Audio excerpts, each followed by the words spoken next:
अगर आपके वो प्रोडक्ट्स ना भी चलें तो होलसेल का ये फायदा होता है कि जो और प्रोडक्ट्स चल रहे होते हैं तो आप उसके ऊपर सेल्स लेकर आ सकते हैं। तो आपने होलसेल मॉडल के अंदर जो है दराज के ऊपर काम कर सकते हैं। बिस्मिल्लाहिर्रहमानिर्रहीम, आप देख रहे हैं यूट्यूब चैनल दराज वाले। अच्छा, आज जो हमारा टॉपिक है वो पिछले टॉपिक्स के ऊपर ही है कि भाई मैं बार बार आपको कह के थक गया था कि आप जो है वो दराज होलसेल करें। दराज होलसेल का क्या फायदा होता है कि कुछ हमारे प्रोडक्ट चाहे चले भी जाएं, हमें उससे कोई फर्क नहीं पड़ता। दराज के ऊपर एक एल्गोरिथम होता है, जो लोग समझते नहीं है सिर्फ एक ही प्रोडक्ट्स को लेकर उसके ऊपर काम करना पड़ जाते हैं। मैंने बार बार कहा है कि आपने दराज होलसेल करना है। अब होलसेल मॉडल है क्या दराज के ऊपर, ठीक है।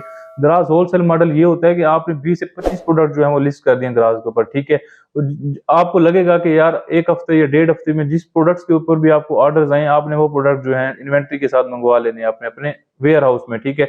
अब आपने क्या करना है, चाहे वो हेल्थ एंड ब्यूटी के प्रोडक्ट्स हैं, चाहे वो इलेक्ट्रॉनिक प्रोडक्ट्स थे, चाहे वो चाइना के प्रोडक्ट्स थे, चाहे वो स्टेशनरी के प्रोडक्ट्स थे, जितने भी प्रोडक्ट्स थे सारे के सारे प्रोडक्ट जो है वो रैंक होते हैं।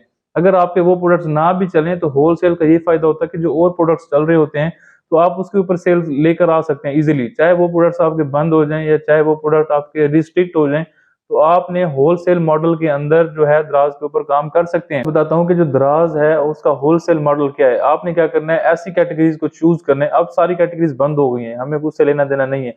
अब नेक्स्ट हमने क्या करना है, जो कैटेगरीज दराज के ऊपर रिस्ट्रिक्शन मूड के अंदर है, मतलब health and beauty, electronic, in category को छोड़ दें।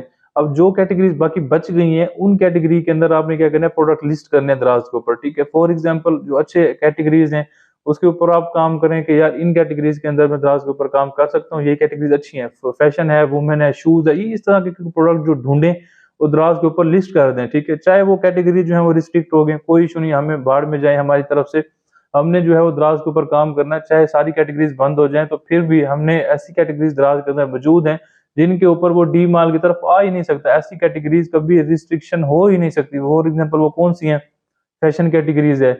और फैशन कैटेगरी में उन्होंने ऑलरेडी ब्रांड लिस्ट किए हुए हैं, ठीक है। फैशन कैटेगरी में हम अपनी मैन्युफैक्चरिंग करते हैं, एक हम उसमें प्रोडक्ट वो नहीं हो सकते। सेकंड, स्टेशनरी की कैटेगरीज है, कॉपी, बुक, पेंसिल। अब इसमें ब्रांड तो काम कर रहे हैं लेकिन लोकल भी लोग मैन्युफैक्चरिंग कर रहे हैं, इसमें कभी भी डी माल नहीं आ सकता। तो थर्ड कैटेगरी है, चाहे ये शूज हैं, चाहे ये लोकल कैटेगरीज में जिसमें हैंडमेड चीजें हैं, इसमें भी दराज जो है वो डी माल के ऊपर नहीं आ सकता। तो आपने एज अ होलसेल मॉडल जो है वो दराज का लेके जाना है।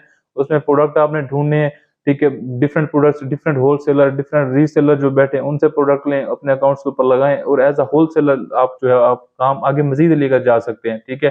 तो आपने होलसेलर जो प्रोडक्ट्स हैं उनको ढूंढना है दराज के ऊपर और उसके ऊपर काम करना कि भाई एज अ होलसेलर जो है वो हम दराज के ऊपर चीजें बेच सकते हैं, ठीक है। तो आपने सिंपल जो मर्जी प्रोडक्ट आपको मिले आपने दराज के ऊपर लिस्ट करना है और उसको जो है वो सेल आउट करना है। अगर वीडियो अच्छी लगी हो तो हमारे चैनल को सब्सक्राइब करें। अल्लाह हाफिज।